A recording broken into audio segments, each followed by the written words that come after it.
ಸರ್ಕಾರಿ ಆಸ್ಪತ್ರೆಗಳಲ್ಲಿ ಜನೌಷಧಿ ಕೇಂದ್ರಗಳನ್ನು ಸ್ಥಗಿತ ಮಾಡುವ ರಾಜ್ಯ ಸರ್ಕಾರದ ನಡೆಗೆ ಎಲ್ಲರೂ ತೀವ್ರವಾಗಿ ಖಂಡಿಸಿದ್ದಾರೆ. ಸಹಜವಾಗಿ ಪ್ರತಿಯೊಂದಕ್ಕೂ ನೀವು ಸಂಘರ್ಷಕ್ಕೆ ಇಳಿತಾ ಹೋದರೆ ಅದಕ್ಕಿಂತ ದೊಡ್ಡ ದುರಂತ ಇಲ್ಲ ಅಂತ ವಿಜಯೇಂದ್ರ.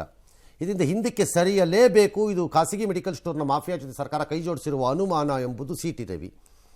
ಇದು ನಮಗೆ ಗೊತ್ತಿಲ್ವಲ್ಲ, ಇದೇನು ಚರ್ಚೆ ಆಗಿಲ್ವಲ್ಲ, ಇದು ಶರಣ್ ಪ್ರಕಾಶ್ ಪಾಟೀಲ್ರಿಗೆ ಸಂಬಂಧಪಟ್ಟಿದ್ದ ವಿಚಾರ ಅಂತ DK ಶಿವಕುಮಾರ್ ಪರಮೇಶ್ವರ್. ಅದು ಯಾರಿಗಾದ್ರು ಹಣೆ ಬರಹ ನಿಮ್ಮ ಸರ್ಕಾರದ್ದು ಹೇಳ್ತೀನಿ. ನೀವು ಉದ್ಧಾರನೂ ಆಗಲ್ಲ, ನಿಮ್ಗೆ ಇದು ಆಗಲ್ಲ, ಹಾಳಾಗೋಗಿ. ಅದೇನಿದೆ ನೋಡೋಣ. ಕೊಡುವಂತ ಔಷಧಿ ಇದರ ಲಾಭ ಜನಸಾಮಾನ್ಯರಿಗೆ ಸಿಗಬಾರ್ದು ಅನ್ನೋದು ಏನಾದ್ರು ಭಾವನೆ ಇದೆಯಾ? ನಿಮ್ಮ ನಿರ್ಧಾರವನ್ನ ವಾಪಸ್ ತಗೊಳ್ಬೇಕು ಅಂತ ನಾನು ಆಗ್ರಹಿಸ್ತೇನೆ.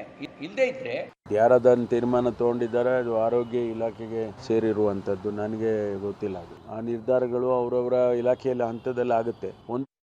ಅದು ಯಾರ ಹಂತದಲ್ಲಾರು ಆಗಲಿ, ಡಾಕ್ಟ್ರೆ ನೀವು ಡಾಕ್ಟರ್ ಅಂತೀರಿ. DK Shivakumar Bengaluru city minister, DCM, ಯಾರದ್ದಾರು ಆಗಲಿ ಕಾಮನ್ ಸೆನ್ಸ್ ಬೇಡವೇನ್ರಿ ನಿಮ್ಮ ಸರ್ಕಾರಕ್ಕೆ? ಮಿನಿಮಮ್ ನಿಮ್ಮ ತಾತನ ಮನೆ ಗಂಟೇನೋ ಗೊತ್ತೆ, ಅದು ರಿಯಲ್ ಎಸ್ಟೇಟ್ ವ್ಯಾಪಾರಕ್ಕೆ ಇಳಿದು ಬಿಡಿ, ಹಂಗಾರೆ ಹೋಗ್ಬಿಡಿ ಎಲ್ಲರೂ, ಹಾಳಾಗೋಗಿ ನೀವುಗಳು. ಆ ಅಂಗಡಿ ಇರೋಷ್ಟು ಜಾಗ ಏನು ನಿಮ್ಮ ಎದೆ ಮೇಲೆ ಕೂತ್ಕೊಂಡಿದೆಯಾ? ನಿಮಗೆ ಆಗೋದು ಏನು ಕಷ್ಟ ಅದರಲ್ಲಿ? ಅದರಿಂದ ತೊಂದರೆ ಅಂತ ಜನನೂ ಹೇಳಿ. ನಿಮ್ಗೆ ಆಗೋದು ಏನು ಕಷ್ಟ ಅದರಲ್ಲಿ? ನೀವು ಪುಕ್ಕಟೆ ಔಷಧಿ ಕೊಡಬೇಕಲ್ಲ, ಕೊಟ್ಕೊಳ್ಳಿ. ನಿಮ್ಮನ್ನು ಯಾವನು ತಡೆದಿರೋನು?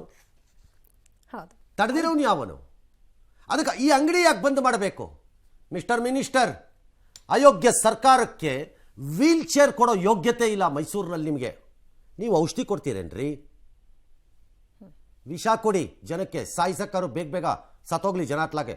ಯಾವ ಔಷಧಿ ಕೊಡ್ತೀರಿ ಅಂತ ನಾನು ನೋಡೇ ಬಿಡ್ತೀನಿ. ಯಾವ ಔಷಧಿ ಕೊಡ್ತೀರಿ? ನಿಮ್ಮ ಆಸ್ಪತ್ರೆಗಳ ಕರ್ಮಕಾಂಡಗಳನ್ನು ನೋಡ್ತಾ ಇದ್ರೆ ಔಷಧಿ ಕೊಡ್ತಾರಂತೆ ಪುಕ್ಕಡೆ. ನೀವು ಕೊಟ್ಕೊಳ್ಳಿ, ನಿಮ್ಮ ಹತ್ರ ಇದ್ರೂ ಬೇಡ ಅಂದಿಲ್ಲ, ಫೇರ್. ನಿಮ್ಗೆ ಅದೊಂದು ಇರೋದ್ರಿಂದ ಆಗೋದೇನು? ಓಕೆ, ಜನೌಷಧಿಯಲ್ಲಿ ಸಿಕ್ಕೋ ಎಲ್ಲ ಔಷಧಿನೂ ನೀವು ಪುಕ್ಕಟೆಯಲ್ಲಿ ಕೊಡ್ತೀರಾ? ಇಲ್ಲಿ ಪುಕ್ಕಟೆ ನೀವೆಲ್ಲ ಒಂದು ಮಿಸ್ ಹಾಕೊಡ್ದು. ಅಲ್ಲಿ ಸಿಗೋಂಗ ಆಗ್ಬೇಕು ಅನ್ನೋದೇ ನಮ್ಮ ಉದ್ದೇಶ ಅಂತಾರೆ. ಉದ್ದೇಶ ಪದ್ದೇಶ ಎಲ್ಲ ಮನೆ ಹಾಳು ನಿಮ್ಮದು. ಎಂಥ ಥರ ಹಾಕೊಂಡೋಗ್ಲಿ, ಫಸ್ಟು ಸ್ಟಾರ್ಟ್ ಮಾಡಿ. ನೀವು ಪುಕ್ಕಟೆ ಕೊಡಿ, ಸ್ಟೆಬಿಲೈಸ್ ಆಗಲಿ, ಆಮೇಲೆ ನೋಡೋಣ. ಆಮೇಲೆ ನೋಡೋಣ. ಮುಚ್ತಾರೆ. ಯೋಗಂ ಒಂದು ಕಾಮನ್ ಸೆನ್ಸ್ ಅನ್ನೋದೊಂದು ಇರಬೇಕಪ್ಪ. DCM ಉಳಿದಿದ್ದಕ್ಕೆಲ್ಲ ಮಾತಾಡ್ತೀರಿ ದೊಡ್ಡದಾಗಿ ಮುಂದೆ ಬಂದು ನಿಂತ್ಕೊಂಡು. ಕಾಮನ್ ಸೆನ್ಸ್ ಬೇಡವಾ ನಿಮಗೆ ಎಲ್ಲರಿಗೂ? ಅದು ಯಾವ ಮಿನಿಸ್ಟ್ರು ತೊಗೊಂಡಿದ್ರು ನಾನು I'm going to revisit it. I say wait, ನಾನು ನೋಡ್ತೀನಿ ಇರ್ರಿ ಅದನ್ನು. ತೊಂದರೆ ಆಗಬಾರ್ದು ಅಷ್ಟೇ ಜನರಿಗೆ. ಅಥವಾ ಅದು ಏನಾದ್ರು 30 ಪಾರ್ಟಿ ಇದ್ದರೆ ಮಾರ್ಕೊಂಬಿಡಿ ಹೋಲಿ ಎತ್ಲ ಕಡೆಗೆ ಎಲ್ಲರೂ ಸೇರ್ಕೊಂಡು. ಲಜ್ಗೆಟ್ ಅವ್ರು ತಂದು. ಎಸ್